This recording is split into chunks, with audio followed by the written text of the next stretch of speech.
got a special edition of Dave-O, the Science Pro, here on this Tuesday morning because we're talking about prescribed burns. They're happening around the state right now and more likely as we're going through the spring months. So let's bring in Todd Chalanda, who is a wildfire mitigation specialist with the Florida Forest Service. How are you, my friend? Pretty good. How are you doing today? I'm doing great. Listen, thanks for getting up and joining us this morning, because we know as we get into the spring season, we get into the brush fire season. But you folks are out ahead of us by getting these prescribed burns done now. And so many people have asked me, why do they do that? What does that help? Well, you know, that's a real good question. And we do prescribe burns for a variety of reasons. We do for pasture maintenance for livestock. Could be a lot of unwanted vegetation, dead vegetation in the fields, and the most cost-effective, fastest way to remove that and improve that field is to go ahead and do a prescribed burn. When everything burns and the ash all goes back into the soil, it replenishes some of those nutrients and promotes new tender growth for livestock to eat. So that's just one aspect of why we do prescribed burns. We do other prescribed burns for ecological reasons, for improvement of ecosystems.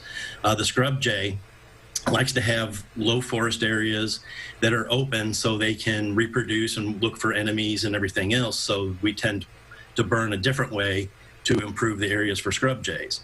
Also, when we're doing burns, that's removing a lot of that under vegetation that makes it difficult for travel for deer and turkey and gopher tortoises. So when we do these things, we take all that into consideration. But the ultimate result of doing these burns is the reduction of vegetation that could lead to a catastrophic wildfire that would affect neighborhoods or developments, possibly. You know, Todd, most people think that it's just to help, fires from developing or out of control fires. I had no idea that wildlife and some wildlife absolutely need that to survive.